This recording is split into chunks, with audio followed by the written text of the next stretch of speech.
공감하시는 하나님이라고 하는 제목으로 오늘 성탄주일 말씀 여러분들과 함께 나누기를 원합니다. 우리는 보통 하나님을 표현할 때에 이 하나님이라고 하는 이 명사를 사실 수식해주는 형용사를 보통 사용하곤 합니다. 그런데 사실 그 형용사는 저와 여러분들의 신앙의 고백이 담겨져 있는 단어다라고 그렇게 볼 수 있을 것입니다. 자, 예를 들어서 우리가 인생을 살아가면서 내가 하나님을 고백할 때 능력의 하나님, 전능자의 하나님이라고 이렇게 고백을 했다면 아마 그분의 인생 가운데에 내 힘과 능력으로는 감당할 수 없는 그러한 삶의 한복판에 전능하신 하나님의 초자연적인 능력을 진하게 경험했던 기억이 있는 분들은 그 하나님을 표현할 때 능력의 하나님 이렇게 표현할 수 있을지 모르겠습니다. 예를 들면 이런 거죠. 병원에서 더 이상 가망이 없습니다. 모두가 다 손을 놓아버렸던 상황이었지만 하나님의 전적인 초자연적인 능력과 기도의 힘으로 말미암아 그 불치병이 깨끗하게 치유함을 받았던 그런 인생의 경험을 가지고 있는 분들에게는 누가 뭐라 그래도 그 하나님은 나에게는 능력의 하나님, 치유하시는 하나님 이렇게 고백할 수 있을 것입니다. 만약에 사랑의 하나님이다라고 했다면 여러분 어떻게 생각하시겠어요? 아마도 이 험한 세상 가운데에 나 혼자 그냥 버려진 것처럼 외로움에 함몰되어 살아가고 있었던 내 인생 가운데에 바로 위로와 사랑의 말씀이신 주님이 먼저 다가오셔서 나에게 손 내밀어 주시고 나를 일으켜 주셨던 그 위로의 하나님을 내 인생에 진하게 경험을 했다면 아마 그분은 나의 하나님은 사랑의 위로의 하나님이라고 고백할 수 있을 것입니다. 자, 오늘 여러분들에게 하나님이라고 하는 이 명사를 수식해 줄 수 있는 한 형용사를 여러분들에게 선택하라고 한다면 혹시 여러분은 그 자리에 어떤 단어를 여러분들은 배치를 하시겠습니까? 저는 오늘 성탄절 예배를 맞이해서 여러분들에게 그 하나님을 표현해 줄 수 있는 우리의 신앙의 고백이 담겨져 있는 한 단어를 여러분들에게 잠시 소개를 해드리려고 합니다. 그 단어는 바로 공감하시는 이라고 하는 단어입니다. 여러분, 공감이라고 하는 단어 많이 들어보시지 않으셨습니까? 이 공감이라는 단어가 도대체 무슨 의미를 가지고 있느냐? 원어적인 의미의 뜻을 한번 살펴보니까 이런 의미를 가지고 있더라고요. 상대방의 정신적 상태를 고려하고 나를 그 속에 집어넣어서 나의 것과 상대방의 것들을 비교함으로 인해서 상대방을 이해하려고 노력하는 모든 과정, 이것이 바로 공감이라고 하는 의미를 갖고 있습니다. 그래서 오늘 저는 여러분들과 함께 이 공감이라고 하는 이 정의를 기반으로 예수님께서 육신의 몸을 입고 이 땅에 태어나신 이 탄생의 의미를 저와 여러분의 삶에 조금 더 깊게 한번 조명을 좀 해보고자 합니다.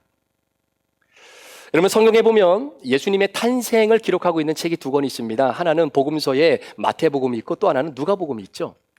그런데 누가복음을 기록했던 누가는 특별히 예수님이 탄생하셨을 시대의 상황이 굉장히 복잡했다라고 하는 것을 우리들에게 보여주고 있는 한 단면이 있습니다. 바로 누가복음 2장 5절부터 7절까지의 말씀인데요. 한번 스크린 통해 보십시오. 그 약혼한 마리아와 함께 호적하러 올라가니 마리아가 이미 잉태하였더라.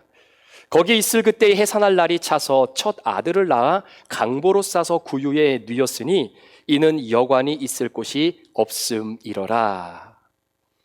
여러분, 당시 전 세계를 호령하며 제패하고 있었던 제국은 로마라고 하는 제국입니다.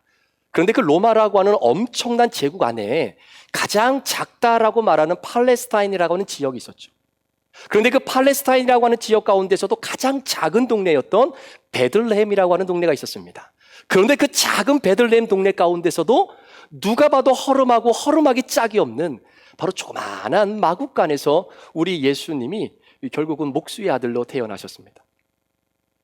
오늘날 많은 사람들이 자신의 신세를 한탄할 때요, 가장 많은 포션을 차지하고 있는 부분이 혹시 뭔지 아십니까? 바로 내가 태어난 상황과 환경과 배경이에요. 소위 국제시장 시대를 사셨던 분들은 그때가 제일 힘들었다라고 입에 침이 마르도록 그렇게 얘기하는 것을 종종 듣게 됩니다. 그러면서 지금 살아가고 있는 젊은이들에게 이렇게 말씀을 하세요.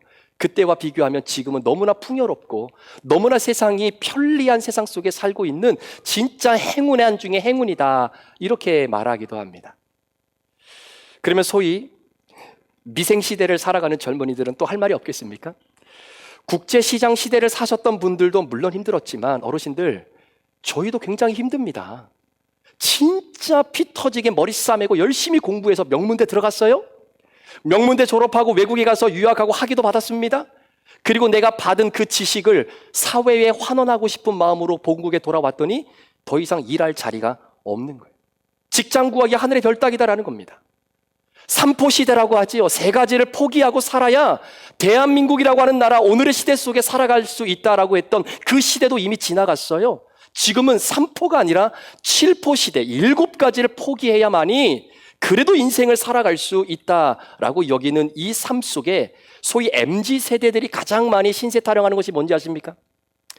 내가 학위가 있든 내가 관계가 어떻든 내가 연줄이 어떻든 이게 중요한 게 아니에요. 차라리 우리 부모가 진짜 능력 많아서 그런 가정에서 내가 태어났다면 지금 이와 같은 고생은 하지 않을 텐데 라고 하는 푸념이 가장 많습니다. 제가 2006년도에 미국에 유학을 왔는데요. 그때까지만 하더라도 제가 유학생이면, 그것도 신학을 공부하기 위해 오신 유학생들이라고 한다면 다른 것을 공부하러 오신 유학생보다는 표현이 좀 그럴지는 모르겠지만 좀 검소하신 분들이 아닐까라고 하는 나만의 보수적인 생각일지는 모르겠어요. 그런 마음이 있었습니다. 그런데 실제로 유학을 와서 보니까요, 그게 아닌 거예요. 어떤 분들은 정말로 오자마자 정말 우리의 가치관이 흔들릴 만한 그러한 삶의 모습을 보여주는 분들이 너무나 많은 겁니다. 당시에 저희뿐만이 아니겠어요? 다 마찬가지겠죠. 유학을 왔을 때에 무엇인가를 구입할 때 정말로 고민하고 난 다음에 구입했던 시간들이 참으로 많았던 시간들이 있었습니다. 이유는 한국에서 보내주신 생활비가 그렇게 넉넉한 것이 아니기 때문에 항상 숫자라고 하는 것을 개념을 가지고 살아갈 수밖에 없었던 때가 아마 여러분도 있었을 겁니다. 그런데 어떤 목사님, 어떤 전도사님들은 유학 온 날부터 막 집을 사는 거예요. 그리고 중고차가 아니라 새 차를 뽑아서 타고 다니는 분들이 보였습니다. 그때 제가 사실 좀 가치관이 좀 흔들렸는데요. 그러면서 들었던 생각이, 야, 저분들은 도대체 뭐 하는 분들이지?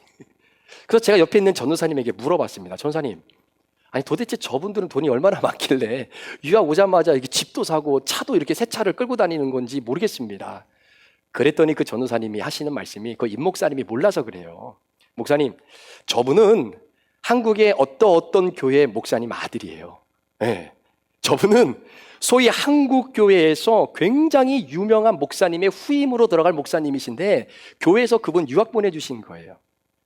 여러분, 목사님, 저분은 엄청난 큰 교회에 어떤 교회 목사님 후임으로 들어가실 그럴 분이세요. 그때 제가 깨달았어요. 아, 저분들은 나하고 출신이 다르구나. 나하고는 삶의 가치가 다른 분들이구나. 소위 진골 출신들이구나. 그러면서 순간 제 머릿속에 스쳐갔던 한 가지 생각이 있었습니다. 그것은 뭐냐면, 다른 것은 다 거두절미하고 우리 아버지가 능력이 좀 많아서 그런 능력 많은 집안에서 내가 태어났다면 이런 고생은 하지 않았을 텐데 라고 하는 아주 짧은 순간의 생각. 그런데 여러분, 제가 말씀을 준비하면서 그런 생각이 들었어요. 아무리 우리가 열악한 환경에서 태어나고 자랐다 손치더라도 오늘 본문에 나오는 예수님만 하겠습니까? 2000년이 지난 오늘날 하나님께서 예수님이 태어나셨던 그 모든 상황과 여건들이 결국 하나님이 가지고 있었던 구원의 마스터 플랜 안에 들어있는 하나의 퍼즐의 조각이었다는 것은 우리는 알고 있죠. 그러니까 쉽게 이해가 되는 겁니다. 하지만 모든 험준한 상황을 몸소 겪어내야만 했던 이 요셉과 마리아는 이해가 되지 않는 상황의 연속이다라는 이야기예요. 14년마다 진행되는 호적 등록이 왜 하필이면 지금 이 상황에서 벌어졌냐라는 이야기죠. 다른 날도 아니라 내 약혼녀의 배가 이제는 부르고 불러 남산만큼 불렀는데 그런 상황에서 왜 호적하라고 하는 명령이 정부로부터 지금 이때 떨어졌느냐라는 거죠. 그러니까 도무지 요셉과 마리아는 그 상황 자체가 이해가 되지 않는 겁니다. 그러면 사실요, 이게 호적 등록을 하라고 하는 이 징집 명령은 남자만 가서 그냥 하고 오면 되는 거예요. 그럼에도 불구하고 왜 요셉은 거동하기 힘들었던 만삭이 됐던 자신의 아내 마리아를 데리고 거기까지 갔을까요?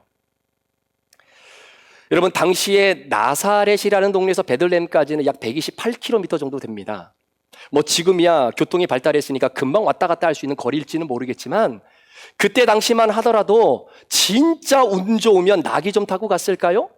그렇지 않으면 평생 그 길을 제대로 깔려지지 않는 길임에도 불구하고 도보로 걸어가야 되는 겁니다. 그러니 혼자 걸어갔다 와도 힘든 그 길을 만삭이 된 아내를 끌고 갔으니 여러분 그 여정이 얼마나 더디고 얼마나 버거웠겠습니까? 또한 베들레헴으로 가는 곳곳마다 인산인해를 이루어서 방을 잡는 것이 여간 힘든 것이 아니었어요. 보세요 여러분, 요셉과 마리아가 이런 생각 안 했을까요? 야, 이건 도대체 무슨 시츄에이션인가?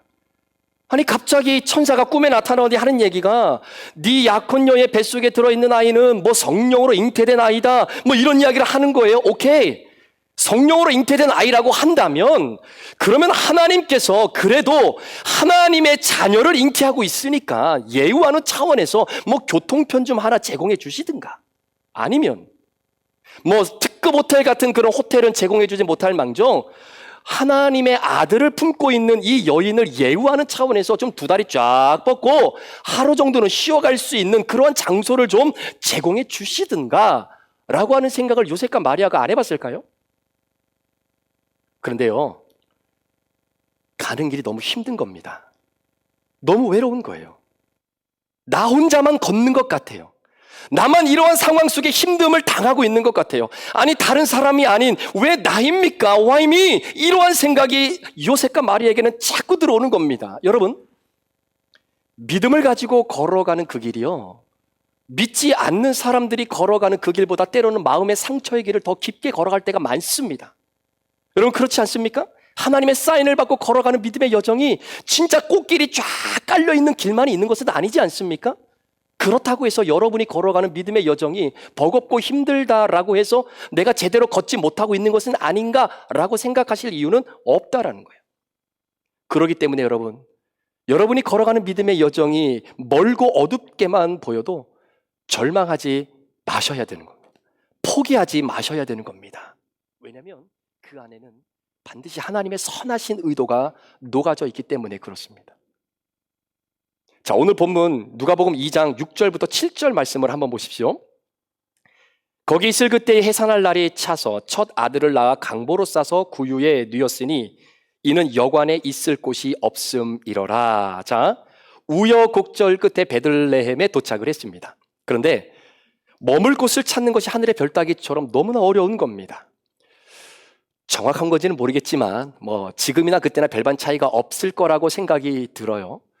물론 빈 방을 찾지 못했지만 그럼에도 불구하고 거기에 웃돈만 좀 올려주면 아무리 방이 없다라고 해도 방을 만들어낼 수 있는 그런 시대가 아니었을까라는 생각이 듭니다. 그런데 요셉과 마리아에게는요, 웃돈은커녕 아랫돈도 없었습니다. 그렇기 때문에 자칫 잘못하면 만삭이 된 내 아내를 길가에서 하루를 보내야만 할 수밖에 없는 그런 절체절명의 위기에 지금 요셉과 마리아가 봉착해 있었던 상황이라는 거죠. 한번 보시겠어요? 하나님의 아들이랍니다. 온 인류를 구원할 메시아랍니다. 아니 온 인류는 둘째치고 나를 구원할 나의 만왕의 왕 구원자이시랍니다. 그런데 그 구원자에게 방이 필요한데 방이 없어요.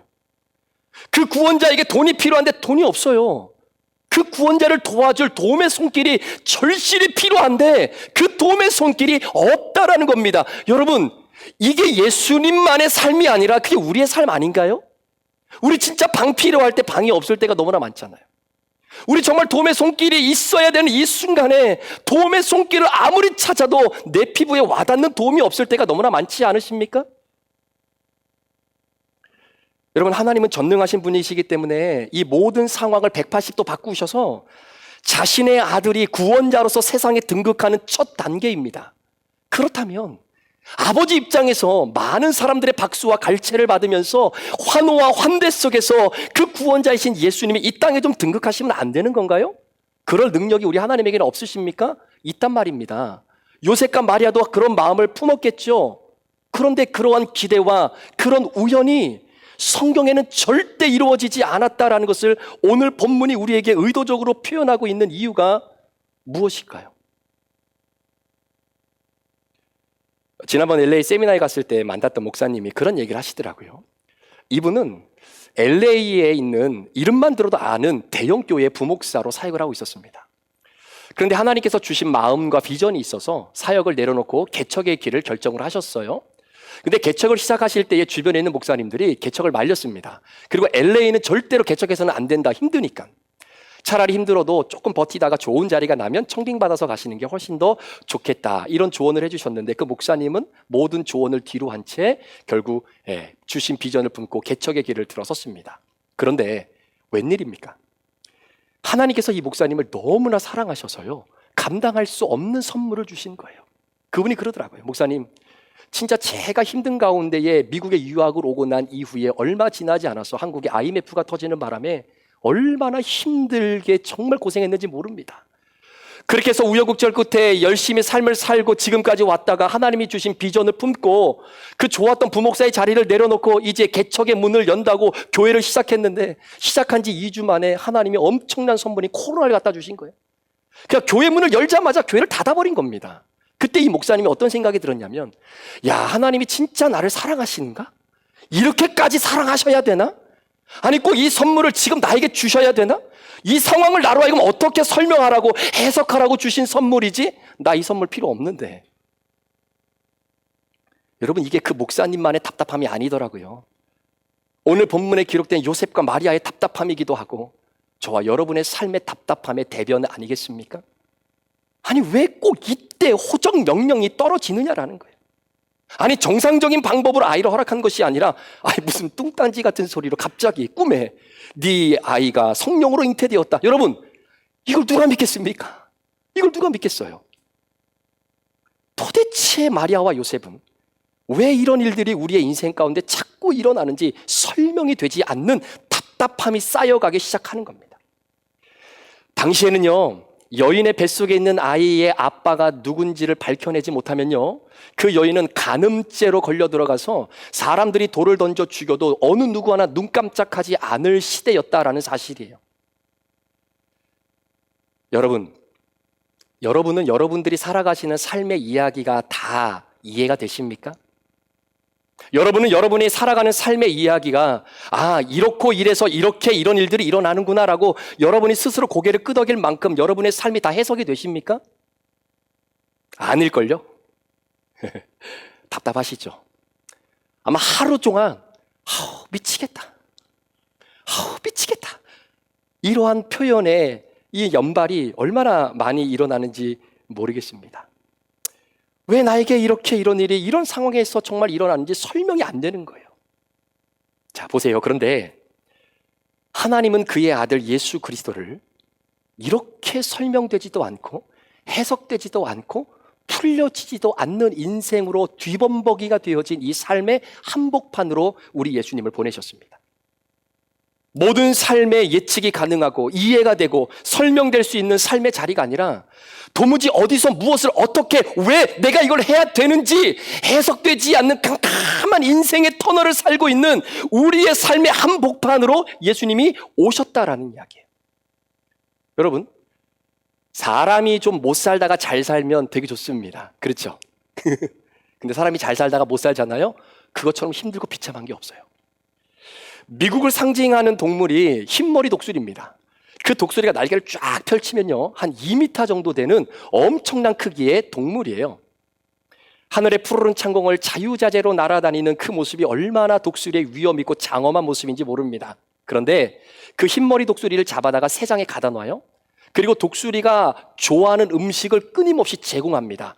그랬음에도 불구하고 2주 만에 독수리가 죽어버렸다는 거예요. 왜 그랬을까? 조리학자들에 따르면 독수리의 영광은요, 음식이 풍족한 데 있는 것이 아닙니다. 하늘을 자신의 무대 삼아 푸른 창공을 마음껏 활보하며 날아가는 것이 하늘의 왕인 독수리의 존재 그 자체이고 그게 독수리의 정체성 아니겠습니까? 그런데 그런 하늘을 나는 독수리를 잡아다가 새장 안에 가져놨으니 얼마나 비참하고 힘든 일이겠어요. 마찬가지입니다. 만왕의 왕이신 하나님, 그분이 하늘의 높은 보좌를 버리시고 낮고 천한 이 땅에, 그것도 진짜 설명되지도 않는 이 복잡난해한 삶의 한복판에서 우리 예수님이 태어나신 거예요.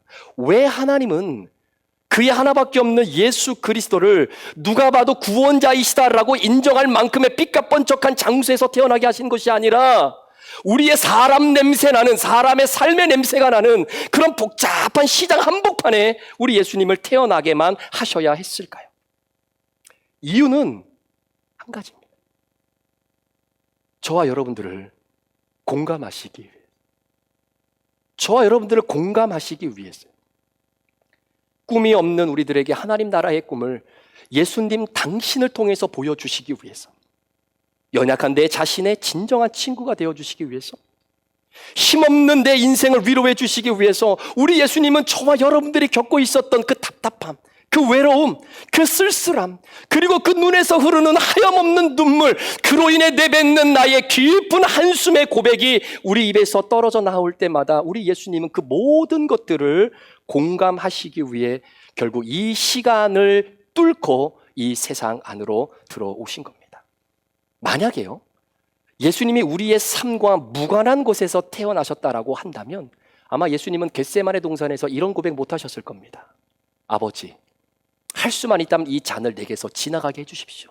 그러나 내 원대로 마옵시고 아버지의 원대로 되기를 원합니다 라고 하는 고백 말입니다.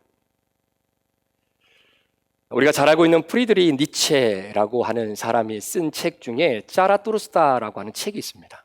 그 책에서 이 프리드리히 니체가 굉장히 유명한 말 한마디를 하는데 한 번쯤은 들어보셨을 거예요. 신은 죽었다라는 거예요. 신은 죽었다. 여러분, 신은 죽었다. 어떤 의미일까요? 프리드리히 니체에게 있어서 신이라고 하는 존재는 이런 존재입니다. 그 신을 믿고 따르고 추앙하고 경배하고 예배하는 그 사람들의 눈물을, 그 사람들의 삶의 고뇌와 한숨을 깨닫지 못하고 이해하지 못하고 공감하지 못하는 신이라고 한다면 어찌 그 신이 살아있는 신이다라고 말할 수 있겠느냐라고 하는 내용이 그 표현 안에 들어가 있는 것이죠. 저와 여러분이 믿는 우리 예수님은 우리를 공감하시는 하나님이십니다. 혼자서만 세상을 살아가듯 주님과 멀어져 있다라는 느낌이 드실 때에 여러분만을 위해 이 땅에 오신 그 주님을 바라보십시오. 그 주님은 여러분들의 아픔을 아십니다. 그 누구보다도 여러분 가까이에서 여러분을 공감하시는 분이십니다. 그 공감과 그 사랑의 극치가 바로 내가 죗값으로 짊어지고 죽어야 할 그 십자가를 우리 주님이 대신 지시고 돌아가셨던 바로 골고다의 십자가 사건 아니겠습니까? 예수님은 여러분과 충분히 공감하기 위해서 이 세상에서만 존재하는 시간을 뚫고 친히 낳고 천한 이 땅의 목수의 아들로 태어나셨습니다. 마치 이스라엘 백성들이 애굽의 압제로 있을 때 하나님이 이스라엘 백성들을 향해 이렇게 말씀하셨어요. 내가 너희의 신음소리를 들었다라는 거예요. 내가 너희의 그 아픔을 느꼈고 너희의 힘듦을 내가 다 보았다라고 말씀하십니다. 그 말을 한마디로 표현하면 하나님은 이스라엘 백성들을 공감하시는 하나님이셨어요. 그 하나님이 친히 육신의 몸을 입고 이 땅으로 오셨습니다. 그 예수님이 동일하게 우리에게 고백하고 있는 것 아닐까요? 내가 너희의 신음소리를 들었고 너희의 아픔을 느꼈고 너희의 힘듦을 내가 보았다 라고 말씀하시는 그 주님. 소망하며 기도하기는 하늘의 모든 영광을 다 버리고 답답한 현실 안으로 들어오신 예수님, 그분의 탄생은 철저히 저와 여러분들을 공감하기 위한 탄생, 그 공감을 뛰어넘어 결국 우리를 구원하시기 위해 이 땅에 오신 거룩한 탄생임을 믿습니다.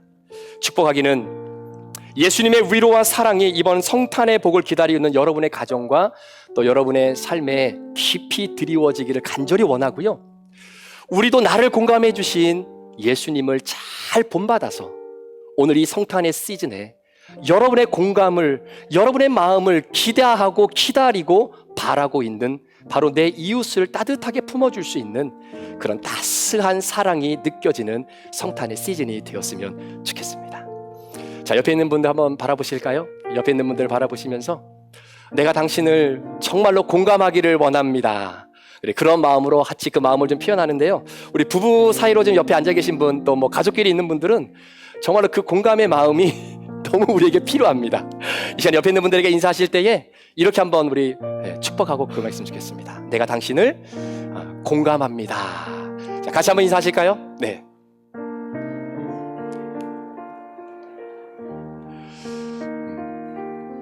내가 당신을 공감합니다. 네. 많이 공감하십시오.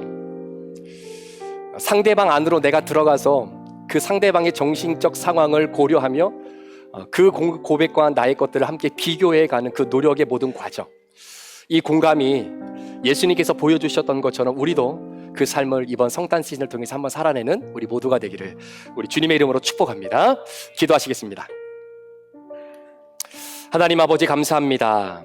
이 시간 하나님께서 예수 그리스도를 이 땅에 보내주신 가장 궁극적인 이유 중 하나는 바로 우리를 공감하시기 위해 낮고 천한 이 땅에 오신 주님, 그 공감을 기반으로 십자가의 구원을 이루어 주신 그 주님의 탄생을 우리 모든 성도들이 함께 축복하고 축하하기를 원합니다.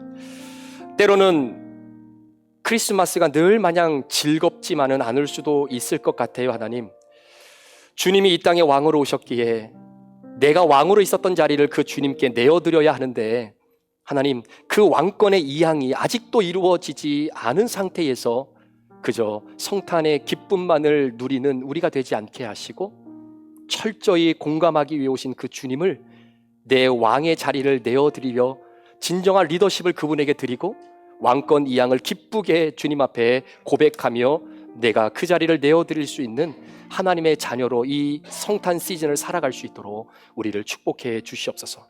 이 시간 우리 사랑하는 브릿지별로 우리 주님의 탄생을 축하하는 마음을 여러 가지 형식으로 담아 주님 앞에 올려드립니다. 주님, 이 모든 것들을 통해 주님 기쁘게 영광 받아주시고 주님만이 기쁘게 받으시는 귀한 찬양과 또 귀한 우리의 마음이 되게 하여 주시옵소서. 감사를 드리며 이 모든 말씀 우리 구주 예수 그리스도의 존귀하신 이름으로 축복하며 기도합니다. 아멘.